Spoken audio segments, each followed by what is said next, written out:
We're parents, teachers, and educators, and like you, we're passionate about restoring our culture for Christ. This is Veritas Vox, the voice of classical Christian education. Welcome again to Veritas Vox, the voice of classical Christian education.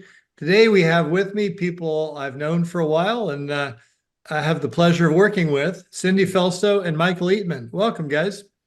Thank you. Thank you for Thanks having us.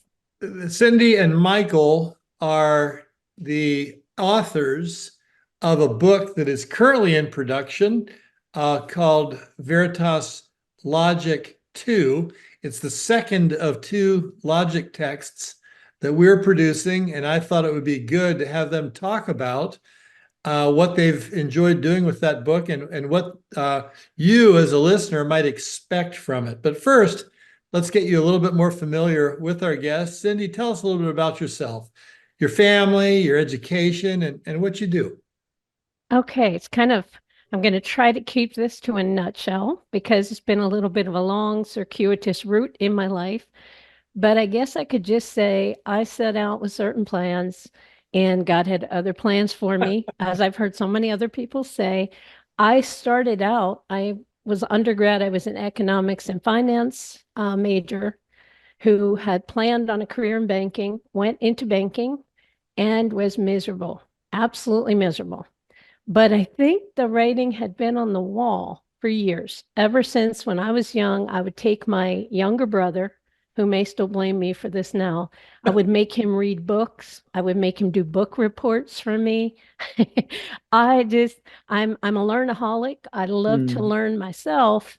And I just love to teach and think about how to explain things and use analogies and all that kind of stuff. So I left banking. I decided I was going to become a certified, New Jersey certified public school teacher. I was certified K through 12 in English and general K through 8. And then I didn't really like classroom teaching. And I went into corporate training. And I worked for a company called Eduneering in Princeton, New Jersey. That was one of the first CBT computer-based training companies. Okay. They paid for me to get a master's degree in educational technology. And I had a ball. I got to work with truckers and oil industry professionals, and I would meet with them. They would explain how they did the things they did. And then I would design computer-based lessons that could be taught to people in the industry, even things like unrigging your big rig trucks and stuff I never would have thought I would have done. And long story short, then I had children. I have 5 kids who are not kids so much anymore. They range from 21 to almost 31. And I started homeschooling them because the Lord just put on our hearts that that's what needed to be done. And I felt like, wow, God, you were preparing me for this all along. This is what I do. You gave me this love of learning, this love of teaching. And I homeschooled my kids. And all the way through for the oldest ones, my youngest graduated from the diploma program at VSA. And in that time, I just went crazy learning everything with them. I learned more through homeschooling than I learned in anything else, my master's program. I love hearing parents talking about the learning that they got while watching their students learn at Veritas. That's great. Yeah, I learned Latin. I was studying Wheelix. I was doing all of these things. And the logic I had learned in college, it was nothing compared to digging into it in homeschooling. Then I started teaching and also math, because math is really my main love. I guess math and logic, so overlapping. And I just started teaching at homeschool co-ops, teaching kids would come to my house and teaching them because I found if you teach these things in a different way, it's not like just throwing all the facts at a kid that bounce off a week after the quiz. You can really give them these tools and they will have them for the rest of their lives. And I just became so excited that I signed up to get my doctorate at Regent University in studying educational psychology because I still I just wanted to really master this idea. How do we best teach? How do people learn? And with Regent being a Christian university, I met the right answers. I met the answers that we are designed to learn, and had the idea that I was going to go ahead and go out, become a college professor at some point. And in my dissertation phase, I interviewed with VSA to just teach a few classes here and there, hopefully math or logic. Math is And magic sometimes. yeah, and was hired. That was 7 years ago. I am still here. And you're And stuck. yeah, I'm stuck. And I love what I do. I love my students. And this has been just wonderful to get to work on the logic book, because it brings, just like God has a way of doing this, everything we ever encounter or go through in life, He's preparing us. So all those different, I have taught from practically every curriculum out there when it comes to logic. Yeah. And I've seen how different students learn in different settings. And now I can finally think about that and bring it to this project. Wonderful. Wonderful. Michael, I know you were with us before here, so people listeners may be familiar with you, but tell us a little bit about yourself. Sure. Thank you. Thanks for the invitation. So my story began as Cindy's did, completely unrelated to what I'm currently doing. So as I went through college and imagined my future, I envisioned that I would be a college academic over in the British Isles until I dropped dead with a pipe in my hand and a smile on my face. And it didn't work out that way. God, of course, had other plans. And soon after college, I moved from the Southeast down to Florida, began my seminary training. And it wasn't too long into my seminary preparation when, in fact, Marlin, I met you and Laurie and R.C. Sproul and others at the time, who introduced me to this idea that I had sometimes blessed and sometimes cursed over the years, and that is this classical Christian education. Blessing because it is a treasure chest chock full of gold of what's true and good and beautiful, and curse because I have been reminded time and time and time again, both that I didn't get that kind of education when I was growing up, and number two, that I'm running out of time to get it. I'm not as young as I was when I graduated from college. So soon after that period, and over the course of the next X dozen years, I formally studied classical and modern foreign languages, theology, and philosophy, but in undergrad and graduate educational settings. But I also began work at a Christian classical school here in Central Florida at the Geneva School, where I served for 15 years, both as teacher and as academic dean, teaching as teachers often do in small classical Christian schools, particularly in the early days, teaching everything except that course for which you need a break to have your lunch. And that was the case for me. But I spent most of my time at the Geneva School teaching math. Interestingly, there's a significant overlap there with you, Cindy. Math, logic, and foreign language. And those really are and have been for quite some time my passions. I'm interested in all kinds of other things, but I'm especially passionate about those. In 2008, I left the Geneva School, have been working since as an education consultant in different capacities.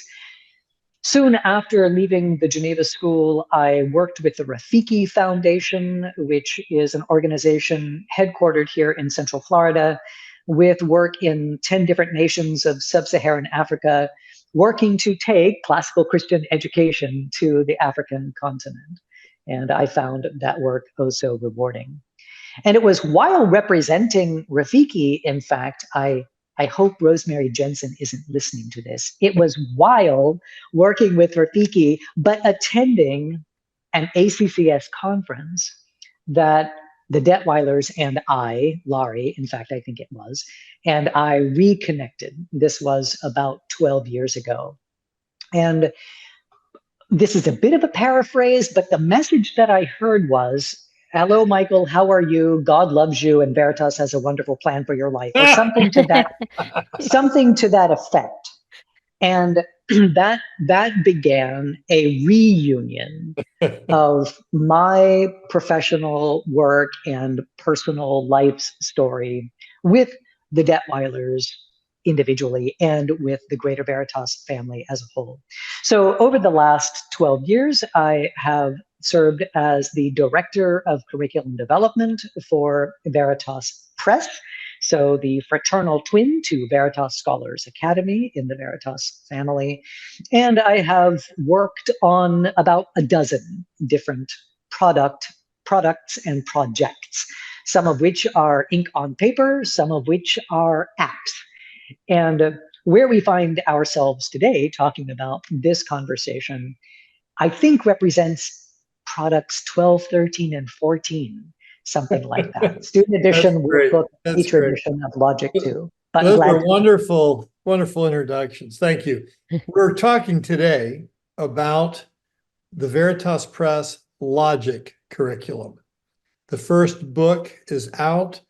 The second book is, for the most part, out as we speak, but it will be, this is being recorded in April of 2024, and it will be finished shortly. And so we thought it a good thing to talk about why we would do a logic curriculum when there are probably 6, 8, a dozen logic curricula already in place. Give us a little bit of, first, maybe we'll do it a twofold question so that you can parse the questions, parse the answers. First question is, what are the objectives of Veritas Logic, maybe logic in general and Veritas in particular? And then, with regard to the particularity of Veritas, what sets Veritas Press Logic apart from the others? As you know, we like to use the phrase, how can we build a better mousetrap? So what makes Veritas Logic a better logic mousetrap? So I'm going to jump in and provide a kind of global perspective. Okay. And then Cindy, who has been on the ground working with some of these other curricula over the years, I think will be able to give a more tactical analysis. Wonderful. So from the more global perspective, I would say our overall objectives in developing our own logic were fundamentally twofold from my perspective.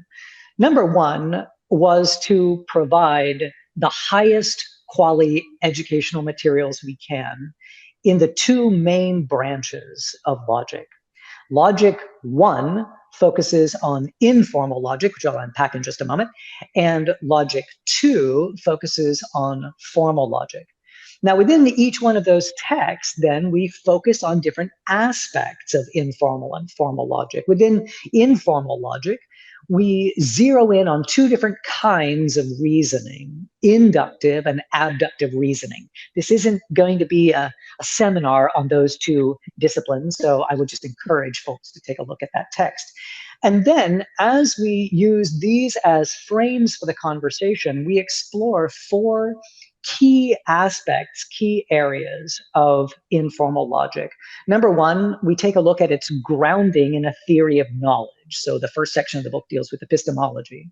Then we, in the next two sections, take a look at common impediments to sound thinking and reasoning.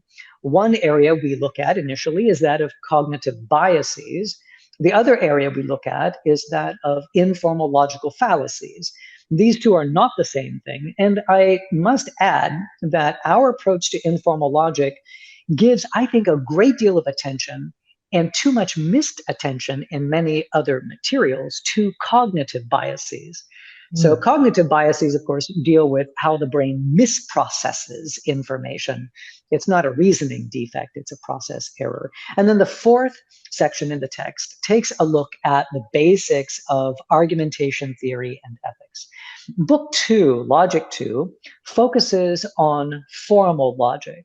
And here, the reasoning lens we're looking through is not so much induction or abduction, although they do appear on occasion, but deduction. Deduction is the reasoning of certainty. And it says there's absolutely no way for these premises to be true and that conclusion to be false. So what we do is we train students in deductive reasoning, the reasoning of necessary inference. And within that text, again, we've divided it into 4 different foci. The first section is a kind of condensed recapitulation of the foundation, the theory of knowledge, what an argument is, its anatomy and structure. And then we launch straight into categorical logic. So categorical logic takes up the larger chunk of the first half of the book. And then taking up the larger chunk of the second half of the book is propositional logic. Now, I probably should say something about propositional logic, and that is if someone were to open Logic 2 up in the middle of the propositional logic section, they would say, is this logic or algebra?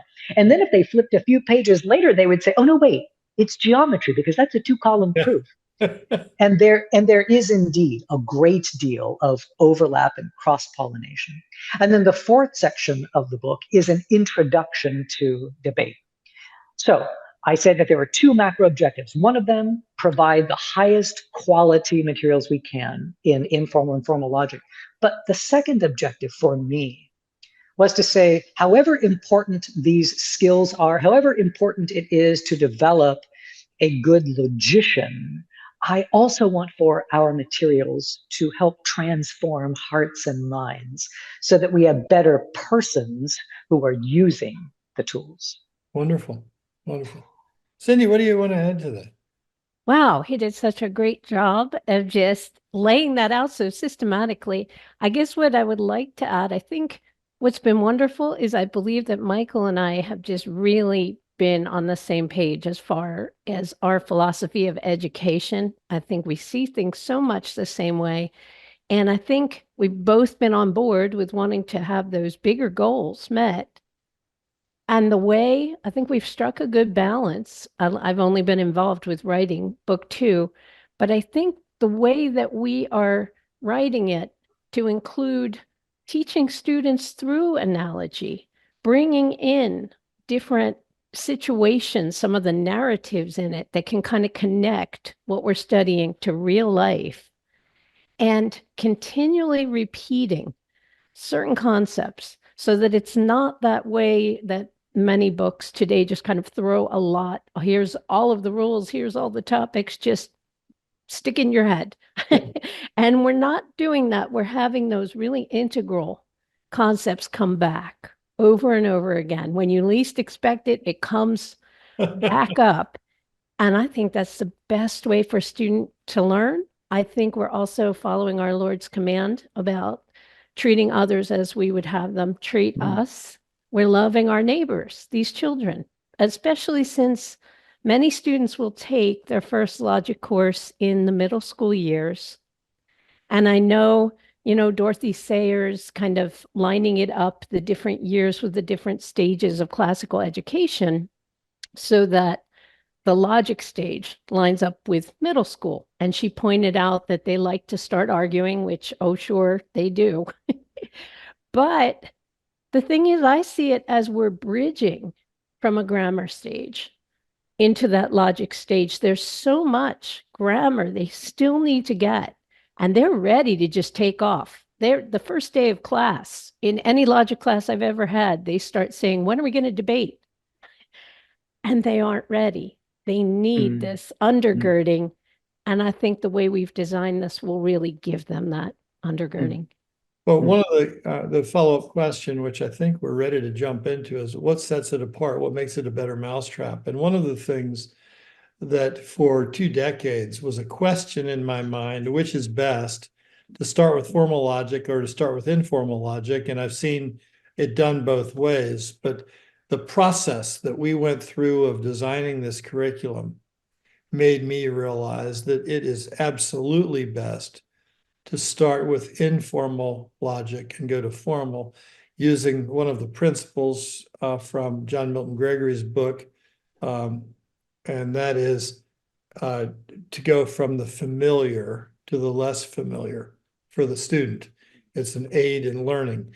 And it's also allowed us because the student's a little older and has done a little bit more sophisticated math and other things to get into formal logic in a level that I think exceeds any of the curriculum that we have used or are aware of.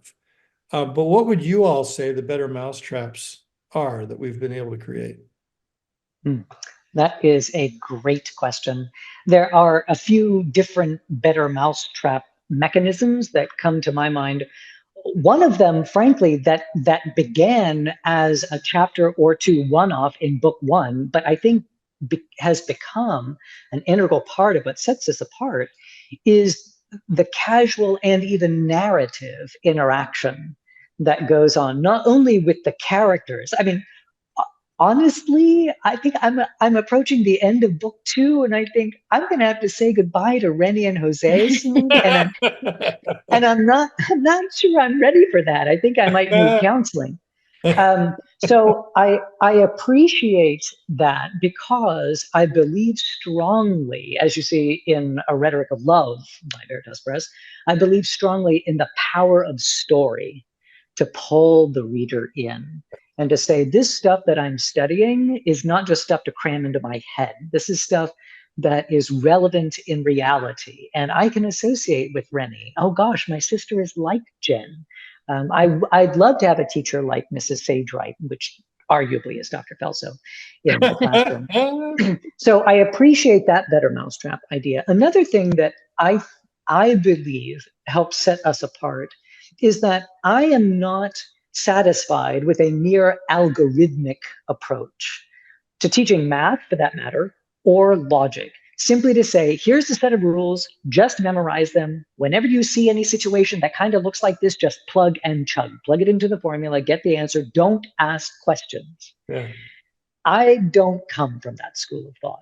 I would rather, particularly when we're dealing with students who are engaging not only in dialectic conversation, but dialectic reasoning, I would rather say, here's what we're saying you ought to do, but here's why. And can you discern why this is the better way to do this or the best way to do this? So I think that kind of engagement with the student in meta logic, why is it working in the way that it's working, is oh so important. And then I also think that, frankly, another aspect that sets us apart is the workbook. And this will sound maybe kind of funny, but this workbook is not a series of photo reproducible handouts, where you just say, okay, there's one idea, do 30 of these problems, and then move on to the next worksheet. It's not like that at all. Each one of these workbook chapters really calls on the students not only to demonstrate some concept learned or skill acquired, presumably acquired in a given chapter, but put it into practice. But then there are also so many opportunities to take some of the principles that are introduced in the chapter, concepts and skills, and apply them either laterally to things that are not discussed in the chapters, or to go much more deeply into some topics that are only touched on in the chapter. And so from my vantage point, I view the workbook almost as student edition part 2. And I think both of them taken as a whole really constitute a full-orbed Logic 2 experience. Yeah. Cindy, how about you? What thoughts do you have as you've taught maybe even more curricula than I'm familiar with, or that Michael is familiar with or has taught? What do you see as making the Veritas logic be a better mousetrap? I think I'm 100% in agreement with Michael, especially this workbook part, which at first, as I came on, and I'm not writing the workbook, I was just reviewing the workbook exercises, and it took me a while. I had this idea we needed to have all of the exercises to teach something within a chapter of the book, and then the old workbook practice. And as I started to realize what Michael was setting up and started kind of jumping on board, I got really excited about this because I thought, this is terrific. The workbook exercises are allowing the student to level up in their skills to dig in deeper, like he said, Mm. and see connections Yeah. laterally. I don't think you can beat that. And I haven't seen it out there anywhere. Most of the, anything that I have seen has basically done a very similar approach to a public school approach. And whether it has the classical content or not, it's still that same approach. The presentation, here, just use it several different times, go on to the next presentation. And it's not giving you those tools. I see students, and I can see it in my classroom right now. We're kind of, as we go along, we're starting to use Logic 2 in the classroom. They're more comfortable. Yeah. They are seeing connections. We're not doing a million proofs, but we're digging into a few proofs, and it's working. Yeah. It's always fun to set out with a plan and to realize there's no point in doing this if we can't produce something that's better, and to come right at the end of the project or near the end of the project, and to realize our goals, to realize that we've realized our goals is really fulfilling. Thank you. Well, I have one last question. What do we hope to produce? What do we expect our logic curriculum to produce in our students? This sometimes pragmatism matters, and this is one of those instances. I think it's a very important question. What do we think will help make our students different? I could take this one first if you. Yeah, sure, jump in. Because I just have this idea about lenses, and that was the analogy that was used in the first Veritas Press book. Just really giving them tools that they can take with them for the rest of their lives, giving them a lens to view all other subjects and everything they encounter in life. I mean, everything has a logic to it. So always being able to have that weight, we should be able to see the steps leading to any sort of conclusion. We need to question the premises of anything that is being proposed to us in any subject, in any conversation. I hope that that's what we're giving them. I love that. And I couldn't agree more. And I'll echo by saying, I hope and believe that the students who take these courses and really dig themselves into it will leave on the other end with a far deeper and heavier toolbox, frankly, for the discernment and discovery of truth, goodness, and beauty as they present themselves to them in the form of claims and arguments purporting to be true or good or beautiful. The students will have better tools with which they can explore them, analyze, ask the question and answer it. What's being said here, and is it true? So on the one hand, a heavier set of tools. On the other hand, I hope too that when these students leave, that they have found in this two-part program a handoff, a bridge to the rhetoric series as well. Yeah. Because I didn't conceive of the two logic courses in isolation, but to fit hand in glove with the effective, persuasive, winsome communication of truth, goodness, and beauty. And now they have the basic thinking tools to do so. Yeah, that's a great place for us to finish. Thank you so much. Thank you not only for today, but for the work that you all have done. As one of the editors, I've read every word and enjoyed most of the time reading it. Some of that mathematical logic, I told Michael, Cindy, you didn't hear me say this before, and I'll admit it publicly. I would have had to have gone a lot deeper than just editing to really have gotten it. And I had him assure me that there was enough practice that the students would master it, because some of it gets to be pretty thick, and it's very good exercise for the students. Thank you for joining us. Thank you. Thank you for having us. Folks, thank you for listening. You've again been part of Veritas Vox, the voice of classical Christian education. We hope to see you next time.